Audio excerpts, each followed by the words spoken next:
राधे कृष्णा। श्रीमते रामानुजाय नमः। यो नित्यम् अच्युत पदाम्बुज युग्म रुग्म व्यामोहतस्ततितराणि तृणाय मेने अस्मद्गुरोर् भगवधोस्य दयैक सिन्धोः रामानुजस्य चरणौ शरणं प्रपद्ये। பகவான் மகாத்மாக்களை எல்லா விதத்திலேயும் காப்பாற்றின்றிருக்கார். சரியா? பகவான் எல்லா ஜீவர்களையும் எல்லா விதத்திலையும் ரட்சிச்சுட்டு தான் இருக்கார்.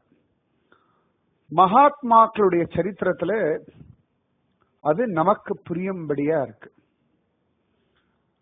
சந்நியாசம் வாங்கிண்டாச்சு அப்படின்னா அவர்களுக்கு பகவான் தான் கதி. எல்லாருக்குமே எப்பொழுதும் பகவான் தான் கதி. சன்னியாசிகளுக்கு கூட இருந்து பாத்துக்கிறது யார் இருக்கா அப்படின்னா பகவான் யாரையாவது மாத்தி மாத்தி மாத்தி மாத்தி தயார் பண்ணுவான். அதனாலதான் சுவாமி ராமானுஜருக்கு விஷம் வச்சு கொடுத்துட்டா இல்லையா? ராமானுஜர் சாப்பிடாம இருந்த சமயத்துல திருக்கோஷ்டியை நம்பி அழகா வந்துட்டா ராமானுஜரும் காவேரி ஆத்தங்கரை மணல்ல சேவிக்கிறார். ஒரு ஆச்சாரியனிடத்துல என்ன ஒரு அபிமானம் இருந்தா சுடு மணல்ல எப்படி சேவிக்கிறார்? இந்த காலகட்டத்துல எல்லாம் பார்த்தோம்னா கோவில்ல போய் சேவிக்கிறது அப்படின்ற பழக்கமே ரொம்ப குறைஞ்சு போயிருக்கு. அதான் மாறணும், மாறியே தீரும். அது வரையும் நான் பார்த்திருக்கேன். இந்த தீபாவளி பொங்கல் அதுக்கெல்லாம் புது ட்ரெஸ் பண்ணுவானா அண்ணா சேவிக்க மாட்டா.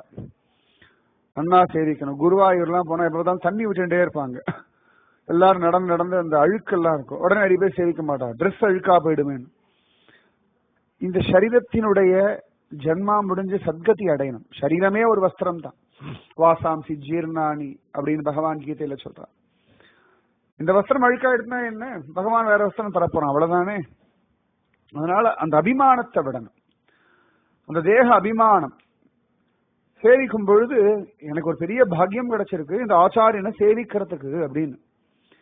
ஏன்னா ஆச்சாரி புருஷா, பகவான், பாகவதா இவாளுக்கெல்லாம் நம்மளால ஒரு பிரத்யுபகாரமும் ஒரு நாளும் சத்தியமா எத்தனை கோடி ஜென்மா எடுத்தாலும் பண்ணவே முடியாது.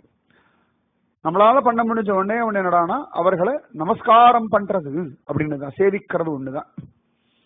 அதனாலதான் அழகா சுவாமி ராமானுஜர் ஜோரா சேவிக்கிறார். நான் நிறைய ஜீயர்களை பெரியவாளெல்லாம் பார்த்திருக்கேன். கோவில் எல்லாம் இப்ப என்ன அழகா சேவிப்பா தெரியுமா? அவ சேவிக்கிறத பார்த்தா இப்படிதான் சேவிக்கணும் அப்படின்னு நமக்கு தோணும். எத்தனையோ வயசான ஜீயர்கள்லாம் அடியேன் சேவிச்சிருக்கேன். கோவில்ல ஜீயர்களுக்கு அருளப்பாடு அப்படின்னு, ஜீயர்னா மடாதிபதி, வைஷ்ணவ மடாதிபதிகளை ஜீயர் அப்படின்னு சொல்றது வழக்கம். அப்ப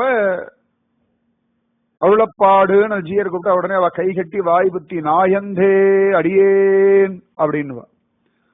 ரொம்ப அழகா இருக்கும். அந்த கையில திருநண்டத்தை வச்சு அவ சேவிக்கிறது ஒரு அழகு. அதுபோல சுவாமி ராமானுஜர் ஜம்முன்னு சேவிக்கிறார் திருக்கோஷ்டியூர் நம்பிய காவேரி ஆற்றங்கரை சுடு மணல்ல. திருக்கோஷ்டி நம்பி எழுந்துருன்னு சொல்ல மாட்டேங்கிறார். உடனே நமக்கு எல்லாருக்குமே கோபம் வரும். திருக்கோஷ்டியூர் நம்பியின் இடத்துல ஏற்கனவே 18 தடவை திருப்பி அனுப்பியிருக்கார். ஒரு மாசம் உபவாசம் இருக்க வச்சார். இப்படி இல்லாம போய் பண்ணலாம் அப்படின்னு சொன்னோம். இது என்ன ஆச்சரியம்னா இந்த திருக்கோஷ்டியூர் நம்பி மேல வர கோபம் ராமானுஜருக்கு விஷம் வச்சவ மேல பெருசா கோபமே நிறைய பேருக்கு வரவே இல்லை. அது பல பேருக்கு பெருசா தோன்றதில்லை, அது தவறா தோன்றதில்லை. திருக்கோஷ்டி நம்பி எழுந்துருங்கன்னு சொல்லல, ராமானுஜரும் எழுந்துக்கவே இல்லை. அப்பதான் பரிதவிக்கிறார் கிடாம்பி ஆச்சான். ரொம்ப ஆச்சரியமானவர் இந்த கிடாம்பி ஆச்சான். இன்னைக்கு கிடாம்பி ஆச்சானுடைய வம்சத்தார் உண்டு. இந்த கிடாம்பி ஆச்சான் வம்சத்துல வந்தவர் தான் கிடாம்பி அப்புள்ளார். அவருடைய சம்பந்தப்பட்டவர் தான் சுவாமி நிகமாந்த மகா தேசிகர். கிடாம்பி ஆச்சான் வம்சத்துல எத்தனையோ மகாத்மாக்கள், பெரிய பெரிய ஆச்சாரியர்கள்லாம் அவதாரம் பண்ணிருக்கா. பின்னாடி சொல்றேன் நான் இன்னொரு சந்தர்ப்பத்துல. ரொம்ப வசதியான ஒரு வம்சம் கிடாம்பி ஆச்சான் வம்சம். இன்னைக்கும் பல இடங்கள்ல அவருடைய வம்சத்தார் வாழ்ந்துட்டு இருக்கா. வம்சத்தாருக்கு அநேக கோடி நமஸ்காரங்கள். ரத்னாஸ்வரி ராமானுஜருடைய சம்பந்தப்பட்ட சிஷ்ய பரம்பரை, ஆச்சாரிய பரம்பரையில் இருக்கிறவாளோட வம்சத்தார்கள் இன்னைக்கும் பல இடங்கள்ல வாழ்ந்துட்டு இருக்கா. எப்படி மதுரகவி ஆழ்வார் வம்சத்தார் வாழ்ந்துட்டு இருக்காளோ, பெரியாழ்வார் வம்சத்தார் வாழ்ந்துட்டு இருக்காளோ, தொண்டரடி பெரியாழ்வாருடைய வம்சத்தார் வாழ்ந்துட்டு இருக்காளோ, அந்த மாதிரி கிடாம்பி ஆச்சான் வம்சத்தார்களும் வாழ்ந்துட்டு இருக்கா. அது என்ன ஆச்சரியன்னா கிடாம்பி ஆசன் வம்சத்தால இருக்க முக்காவாசி புருஷாளுக்கு ரொம்ப நன்னா தளிகை பண்ண வரும்.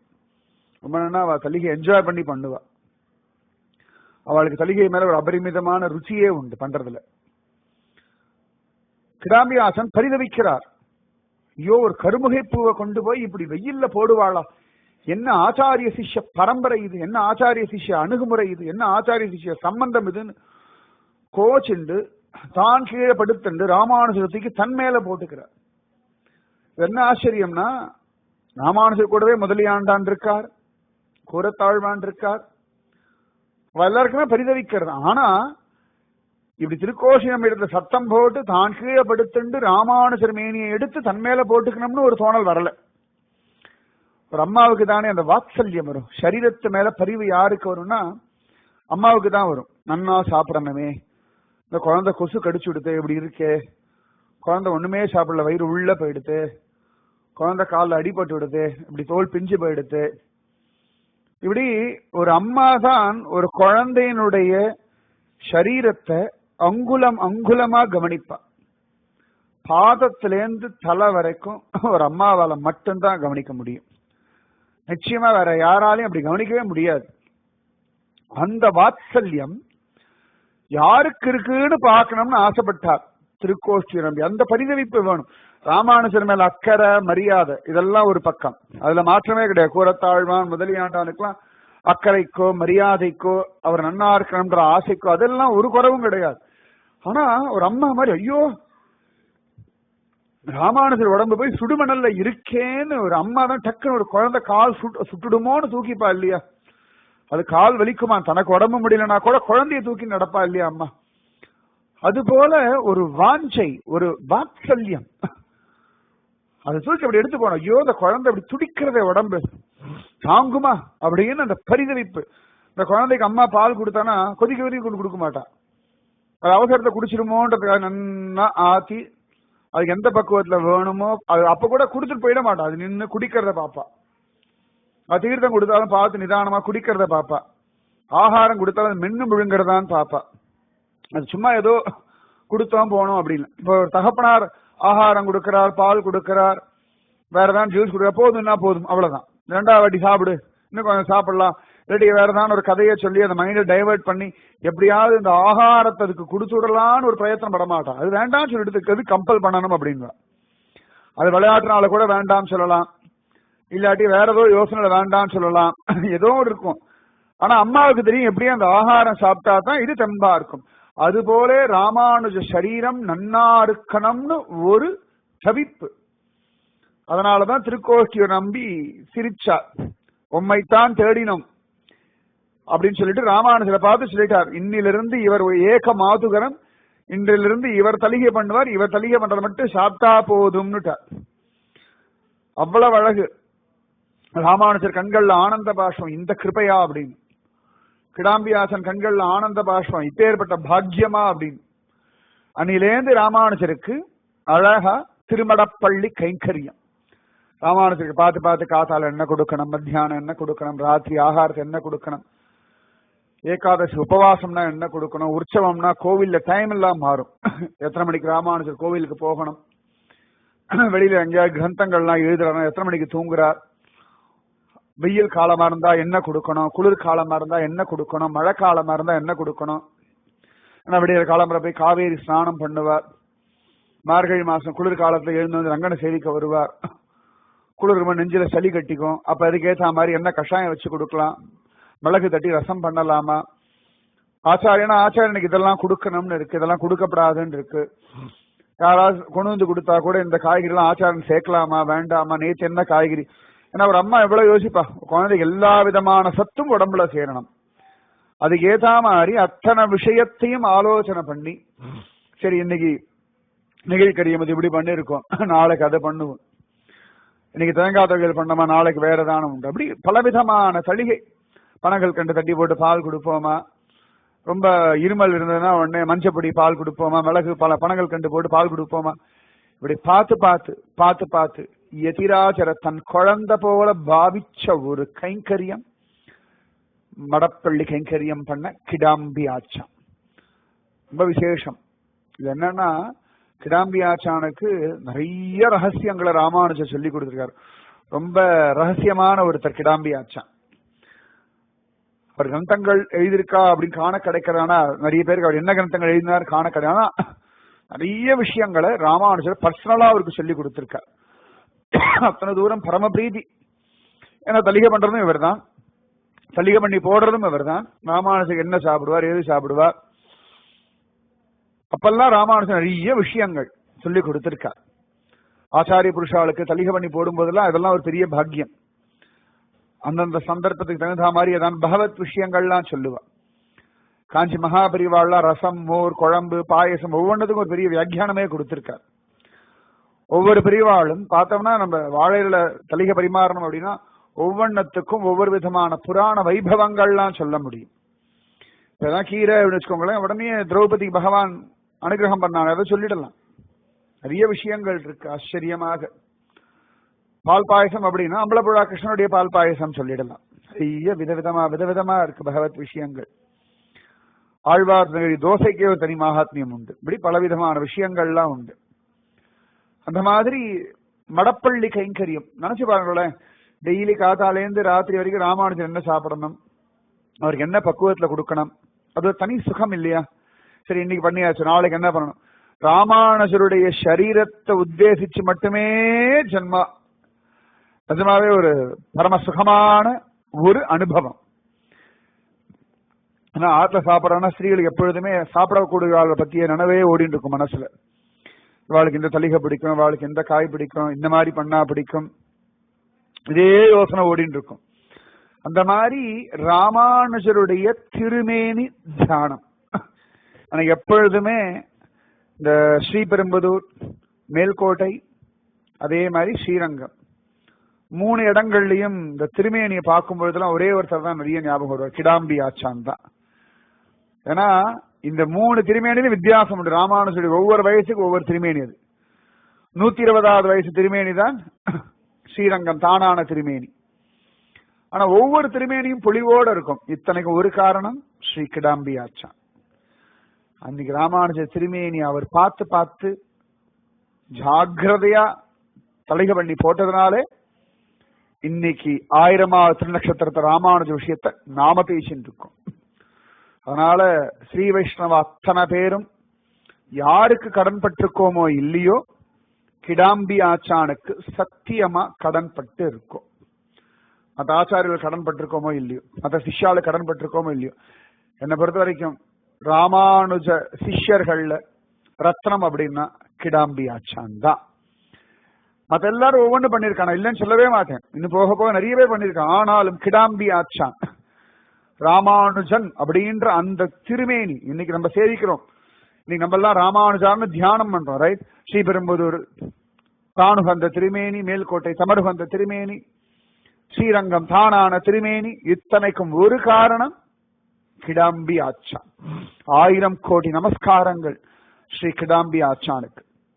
ராமானுஜ நன்னா ஆகாரம் எடுத்துட்டு ஸ்ரீரங்கத்தை சில பேருக்கு ரொம்ப வருத்தம், நம்ம ஆத்துல எல்லாம் மாதுகரம் இல்லாம போயிடுதே அப்படி. ஆனா அவளை நினைச்சா பரவாயில்ல, இப்படி ஒரு ராமானுஜர் நன்னா இருந்தா போதும் அப்படின்னு ஏத்துனுட்டா. இத்தனைக்கும் காரணம் அந்த ஒரு ஸ்திரீ. அவ்வளவு அழகா அவ விஷான்னத்தை தனியா போட்டுட்டா பாருங்க. அந்த அம்மா பேர் என்னன்னு தெரியல, அவளை அழகா குறிப்பால உணர்த்தி இது சாப்பிட வேண்டான்ற மாதிரி ஒதுக்கி வச்சுட்டு அழுதுண்டே நமஸ்காரம் பண்ணிட்டு போயிட்டாள். அது காரணம் கொண்டே நமக்கு கிடாம்பி ஆச்சான் கிடைச்சார். பிளெஸிங் அண்ட் டிஸ்கைஸ் மாதிரி அவ்வளவு அழகு ஜோரா தலிகை பண்ணி போட்டு இருக்கார். ராமானுஜர் ஜம்முன்னு ஸ்ரீரங்க கைங்கரியம் பண்ணிட்டு இருக்கார். அப்ப ராமானுஜருடைய பெருமை பாரத தேசம் முழுக்க எல்லா இடங்கள்லயும் பரவின்னு இருக்கு. அப்ப ராமானுஜருடைய பெருமை காசி வரைக்கும் போயாச்சு. காசி அன்னைக்கும் சரி இன்னைக்கும் சரி வித்வான்கள் அப்படின்னா காசி தான். அன்னைக்கெல்லாம் காசிக்கு சாதாரணமா கல்யாணத்துக்குலாம் சொல்லுவோம், பிராமண கல்யாணத்துல காசி யாத்திரைன்னு ஒண்ணு உண்டு. அந்த காலத்துல எல்லாம் வேதம் தானே படிப்பா. வேதம் படிச்சு முடிச்ச உடனே அந்த வேதத்தை ப்ரூவ் பண்றதுக்கு ஒரு இடம் காசி. நிறைய பேருக்கு தான் படிச்ச படிப்பை நிரூபணம் பண்றது, நான் வேத வித்வான் நிரூபணம் பண்றதுக்கு ஒரு யூனிவர்சிட்டி PhD மாதிரி அப்படின்னா காசி தான். அப்ப நிறைய பேர் காசிக்கு போவா. போனவா அங்கேயே அப்படியே செட்டில் ஆயிடுவா. இந்த வாதம் விவாதம் தன்னுடைய பாண்டித்யம் நிரூபணம் பண்ணிட்டு அப்படியே செட்டில் ஆகி அப்படியே சன்னியாசம் வாங்கிட்டு அப்படியே பிரம்மச்சாரியா இருப்பா. அப்படியே சிஷ்யர்கள் மடம் செட்டில் ஆயிடுவா.